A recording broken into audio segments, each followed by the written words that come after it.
경희대학교 2016학년도 편입논술 사회계열 문제 보겠습니다. 이때 사회계열에서는 무임승차와 성과급을 주제로 해서 문제 1번에서는 링겔만 효과를 토대로 해서 무임승차의 심리를 도출해내고 성과급의 의의를 서술하거라. 그리고 문제 2번에서는 이 같은 성과급이 또 초래할 수 있는 문제점을 도출하고 개선 방안을 서술하라. 이런 요구를 하고 있고, 각각 700자 그리고 1100자 분량의 독해 내용의 적용, 추론 서술을 요구를 하고 있습니다. 이 문제와 관련해서 학생 여러분들은 경희대학교 2009학년도 수시 문제를 함께 공부하시게 된다면은 링겔만 효과에 대해서, 즉 무임승차에 대해서 보다 분명한 이해를 해둘 수 있을 것입니다. 각 문항별로 서술의 키워드 확인하겠습니다. 문제 1번에서는 가의 내용이 초래할 수 있는 사회 문제를 설명하고 해법을 나의 근거에서 제시하라. 이런 요구를 하고 있고, 일단 최시문 가에서는 전체적으로 무임승차의 심리를 링겔만 효과를 토대로 제시를 하고 있는데, 사람들이 줄다리기를 하는 과정에서 자신의 노력은 게을리하고 공동체의 성과는 공유하려는 이기성을 보여준다. 이 실험은 실험 참가자가 추가된 만큼 비례해서 효과를 발생하지 않는다. 그 사람들이 비례해서 자기 힘을 줄다리기에 기울이지 않는 모습을 보여주고 있고, 이는 결국 집단에 속한 개인이 타인에게 편승하려는 이기성으로 풀이할 수 있는데, 이러한 것이 되풀이되면서 조직과 사회의 생산성과 효율성을 저하시키는 결과를 초래한다. 이것이 이제 사회 문제가 될 것이고, 따라서 객관적인 실적 검증이 결여된 조직에서 구성원들은 자신의 노력을 타인에게 전가하게 되고, 이러한 심리가 타인에게도 확산되면서 조직 전체의 효율성이 저하되는 그러한 문제를 초래할 수 있고, 구체적으로 성과 측정이 불투명한 공기업이나 공무원 조직에서 이 같은 폐해가 종종 노출이 되는데, 이는 연봉제가 직급과 재직 기간에 비례해서 책정됨으로써 조직 내에서 무임승차자가 상존할 수 있으며, 아주 크게 본다면 사회주의 경제의 몰락 원인도 이 같은 맥락에서 파악할 수 있다. 이것이 사회문제가 될 것이고, 여기에 대한 해법으로서 성과제의 도입을 재시문 나에서는 제시를 하고 있는데, 개인별 성과 측정에 따른 보수의 차별화를 통해서 공무원의 성과 능력에 맞는 유연한 보수 체계를 확립하게 된다면 바로 이러한 무임승차를 줄일 수 있을 것이다. 업무의 중요도 및 난이도에 따라서 수당을 차등 지급함으로써 객관적 지표가 도입되고, 이 경우 개개인은 자신의 무임승차 심리를 버리게 되면서 조직의 효율성에 기여할 것이다. 이것이 재시문 나를 토대로 한 해결 방안이 될 것입니다.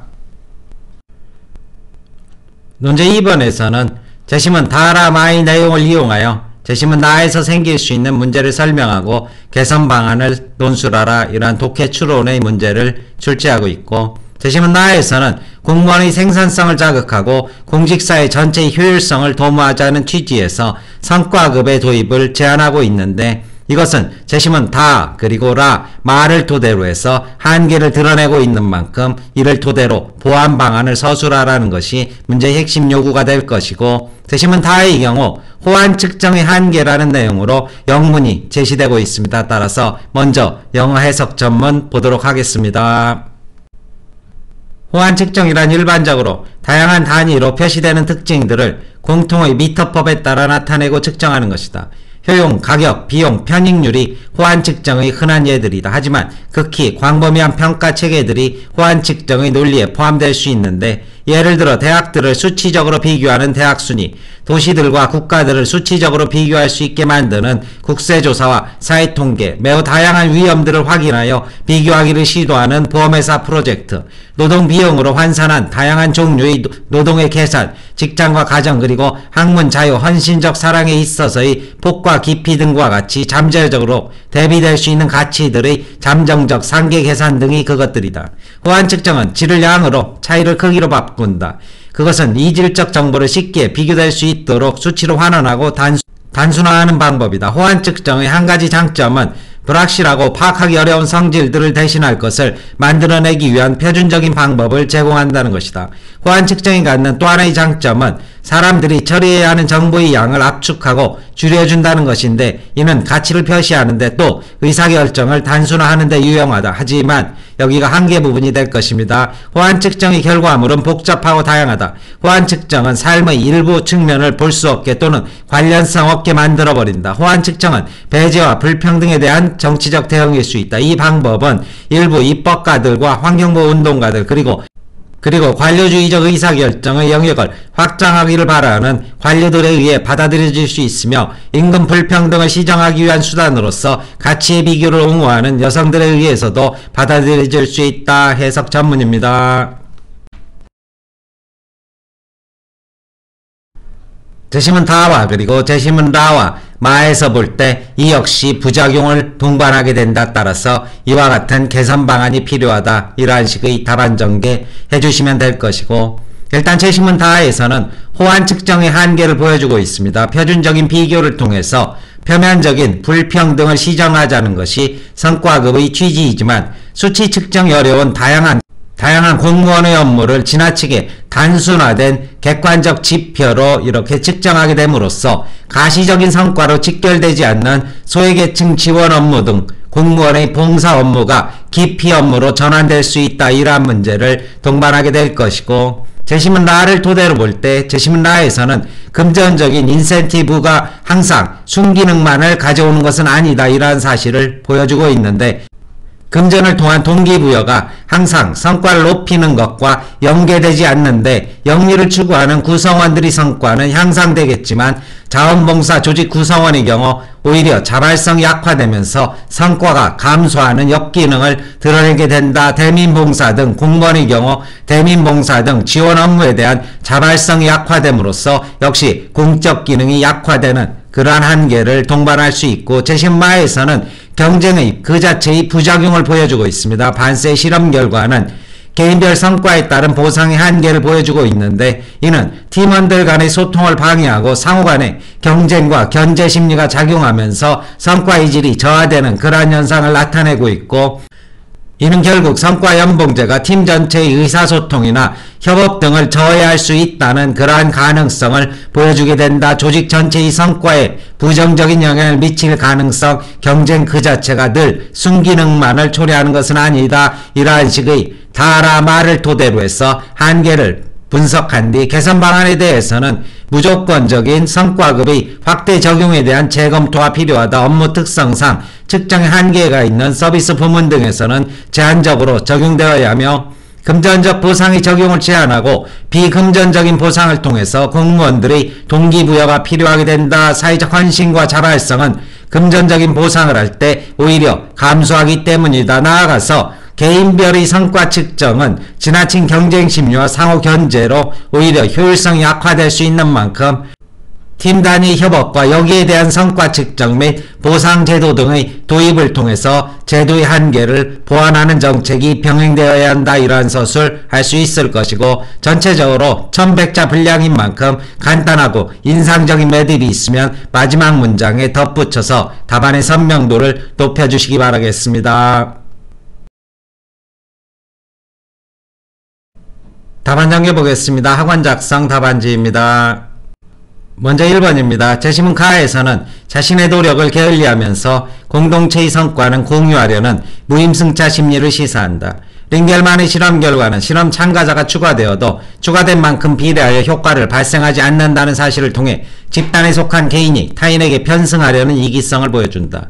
이 같은 현상은 조직과 사회의 생산성과 효율성을 저하시키는 결과를 초래한다. 실적에 대한 객관적 검증이 결여된 조직에 속한 구성원이 자신의 노력을 타인에게 전가하게 되면 이 같은 심리가 타인에게도 확산되면서 조직 전체의 효율성이 저하되는 것이다.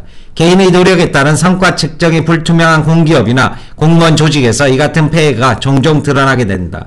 기존 연봉제가 직급과 재직 기간에 따르고 있어 무임승차자의 문제가 존재할 수 있기 때문이다. 넓게는 사회주의 경제의 몰락 원인도 이 같은 심리에서 찾을 수 있다. 이를 막기 위해 재심은 나는 개인별 성과 측정에 따른 보수의 차별화를 제안하고 있다. 정부가 공무원의 성과와 능력에 맞는 유연한 보수체계의 확립을 위해서 성과 연봉제의 적용 대상을 확대하고 더불어 업무의 중요도 및 난이도에 따라 수당을 차등 지급한다는 내용이다. 성과 연봉제가 개인 업무의 난이도와 중요도에 따라 수당을 차등 지급하고 더불어 개인의 노력과 성과에 따른 차별적 보상체계를 확대함으로써 객관적 지표의 도입을 통해 개개인의 무임승차를 방지할 수 있다는 분석이다. 1번이 답안이고 모두 700자 분량입니다. 문제 2번입니다. 재심은 나는 성과급의 도입을 통해 공무원의 생산성을 자극, 공직사의 전체 효율성을 도모하자는 입장을 제시한다. 이 같은 객관화된 성과에 따른 차별적 보상체계는 다에서 지적하는 호환 측정의 한계를 동반한다. 호환 측정은 표준적 비교를 통해서 표면적인 불평등을 시정하는 강력한 방법이지만 수치적인 측정이 어려운 다양한 공무원의 업무를 지나치게 단순화하는 한계를 동반한다. 공적 업무에 필요한 직무의 헌신도나 가시적 성과로 직결되지 않는 소외계층 지원 등 봉사 업무를 모두 수치로 환산하기 어렵기 때문이다. 재심은 나에서 금전적인 인센티브가 항상 성과 향상과 연계되는 것도 아니라는 사실을 확인할 수 있다. 영리를 추구하는 구성원들의 성과는 향상되었지만 자원봉사 조직 구성원들의 경우 자발성이 약화되면서 성과는 오히려 감소한다.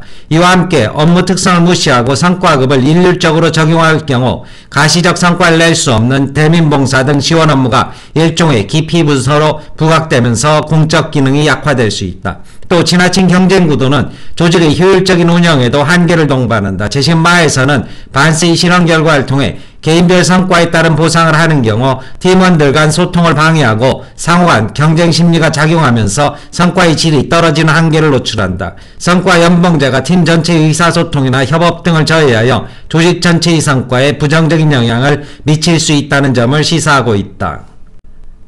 성과급이 전제하고 있는 효율성의 논리를 보완하기 위해서는 우선 무조건적인 확대 적용에 대한 재검토가 필요하다. 공무원의 업무 특성상 측정의 한계가 있는 서비스 부문 등에는 제한적으로 적용되어야 한다는 것이다. 또 개인별 성과 보상은 지나친 경쟁 심리와 상호 견제로 오히려 효율성이 악화되는 부작용을 동반할 수 있다. 따라서 팀 단위 협업과 성과 측정 및 보상 제도의 도입도 필요하다. 이와 함께 금전적 보상의 적용을 제한하고 비금전적 보상을 통해 공무원들의 동기부여와 성과에 영향을 주는 방안이 병행되어야 한다. 사회적 헌신과 자발성은 금전적인 보상을 할 때 오히려 감소할 수 있기 때문이다. 돈을 받고 싸우는 용병보다 간단한 매듭 문장입니다. 훈장을 받은 병사가 전쟁터에서 공동체를 위해 조건 없이 목숨을 걸 수 있는 것이다. 모두 1100자 분량의 학원 작성 답안지입니다.